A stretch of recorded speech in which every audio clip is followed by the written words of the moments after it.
Hi, today we'll hear from Lauren Riza. She is a lactation and sleep consultant, and she will share her top 3 tips for pumping breast milk. I hope you enjoy.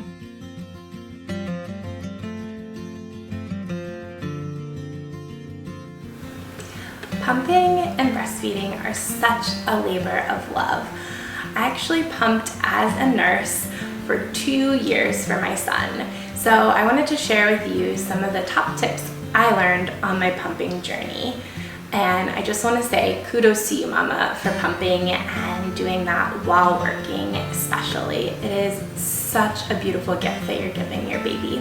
Number 1 tip would be to check your flange size and check it often, because sometimes throughout your pumping journey, your flange size might change. You might be one size on one breast, one size on the other, and it's something that you should keep in mind if you're starting to notice a different output that were previously having.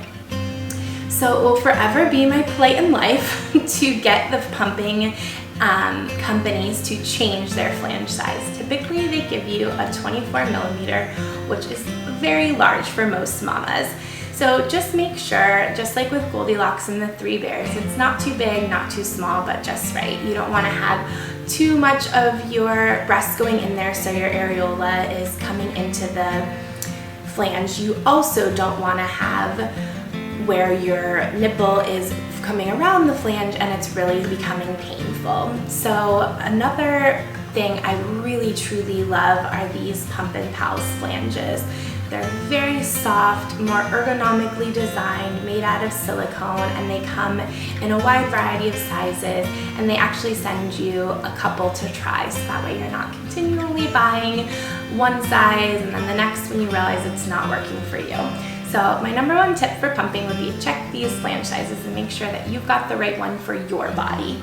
Number 2 tip for pumping would be to make sure that you're getting your suction valves and you're changing them often, especially if you're a pumping mom that is working 40 hours a week outside the home or an exclusively pumping mom.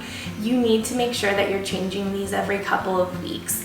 The suction, this is integral and key to how much milk you're going to get out. So if this suction is not very tight up against each other, and each pump comes with different types of suction, but they're typically very, very cheap to replace and they wear out very quickly. So you want to make sure that it is very tight up against whatever it's next to, and that you are able to, like for instance on this one, you can see through it and you know that those 2 tiny pieces are not forming a good suction. So making sure that you change those often is a very big key to helping with your output on a pump.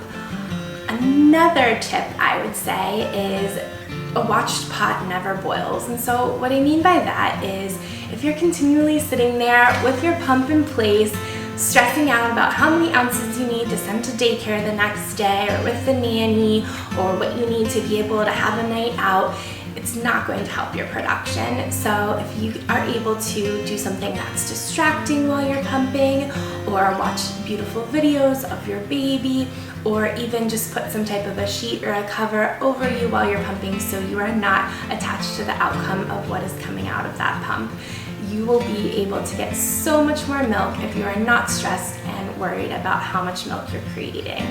As always, you're doing a beautiful job, and continue pumping for that baby, Mama.